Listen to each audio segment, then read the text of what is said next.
Julius caesar নামক এক ব্যক্তি ছিল, যে আসলে সিজার নামক এক দেবতার উপাসনা করত। কথা বুঝতে পারছেন? ওদের অনেক দেবতা ছিল, এরকম একটা দেবতার নাম ছিল সিজার। ওর নামে সে নামকরণ রেখেছে জুলিয়াস সিজার। এই নক্ষত্র পূজারী ছিল, তারার পূজা করত। কথা বুঝতে পারছেন? তো তারার পূজা যে করে সে কি তাওহীদপন্থী না মুশরিক?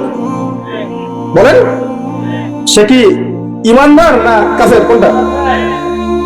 এখন সে একটা ক্যালেন্ডার ফর্ম করেছিল, এর নাম হলো এই গ্রেগরিয়ান ক্যালেন্ডার বলে।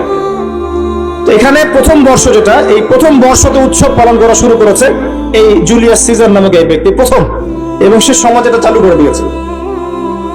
এরপরে আরো পরে প্রায় খ্রিস্টের জন্মের 800 বছরের দিকে পারস্যের এক সম্রাট ছিল, তার নাম ছিল মনে হয় জামশিদ। জামশিদ। তো এই ব্যক্তি একজন সম্রাট ছিলেন। তো সে আবার এরকম বর্ষ বরণের জন্য একটা মানে উৎসবের আয়োজন করে, তার নাম দিয়েছিল নওরোজ। কি নাম দিয়েছে? নওরোজ, মানে বর্ষ বরণ উৎসব। এভাবে এই পারস্য উপমহাদেশে পুরো জায়গাটায় এই নববর্ষ পালনের সংস্কৃতি চলে আসে। এগুলো হতে হতে হতে আজকে যে দেখছেন আপনি 31st নাইট, এই যে গ্রেগরিয়ান ক্যালেন্ডার, যেটা মানে পশ্চিমারা সারা বিশ্ব শাসন করেছে না, এখানে এই গ্রেগরিয়ান ক্যালেন্ডার ছড়িয়ে দেওয়া হয়েছে। এখন আমরা এই যে 31st নাইটের উৎসবটা পালন করতে শুরু করছি।